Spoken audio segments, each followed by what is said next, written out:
Adam with Maniacal Labs here. So you might recognize this as our recently launched Super 7 Seg display kit.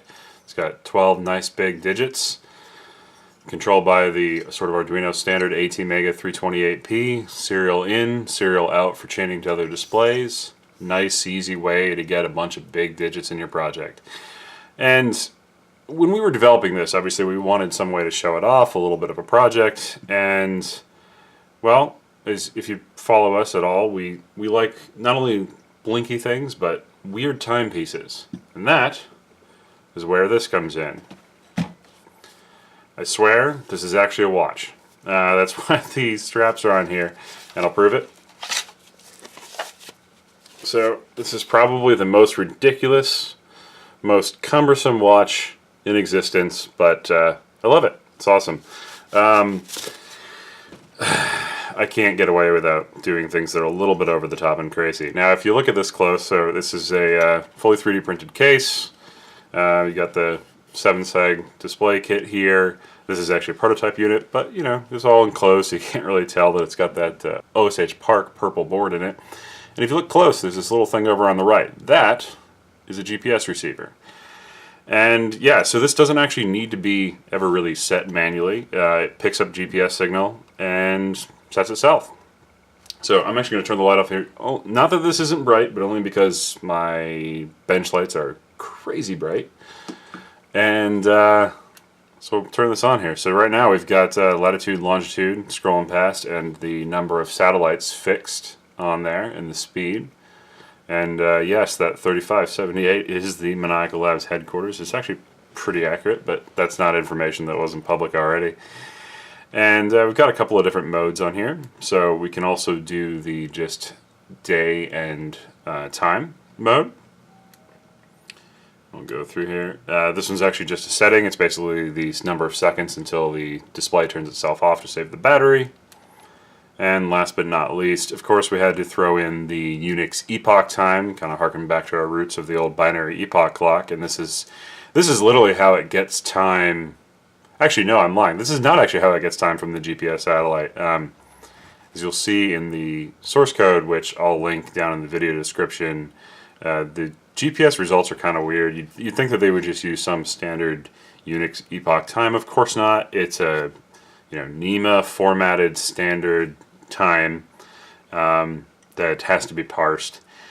And so to give some details on this, it is obviously the Super 7 Seg display kit, and the control stack in this is a Teensy 3.2, but it's actually on a Teensy to Feather adapter board, so that's the Adafruit Feather sort of ecosystem of boards.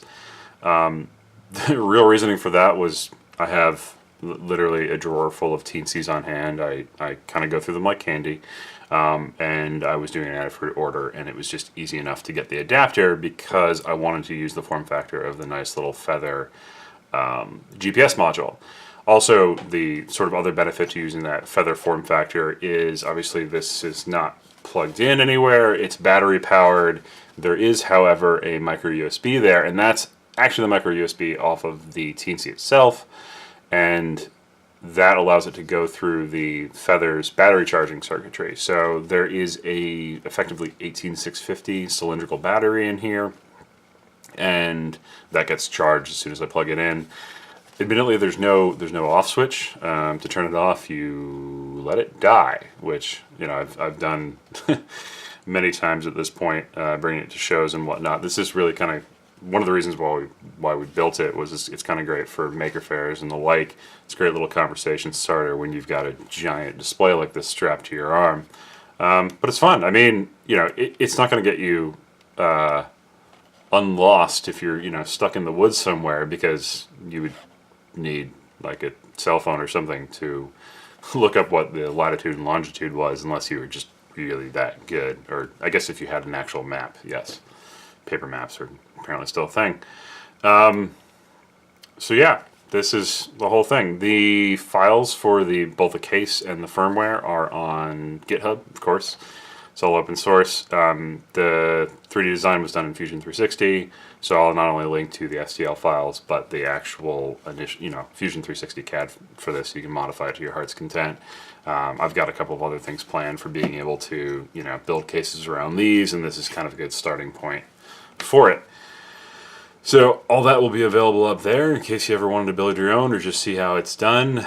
Kind of shows off one of the really nice things about this is that the Teensy doesn't have to actually really care how this is being driven. It just uses a software serial, connects to 2 pins on the input here, and sends text over to the display. That's what makes the Super 7 Seg kit great. So that's all for now. Hope you guys like it, and maybe someone will make their own and travel the world with it. Anyways, thanks.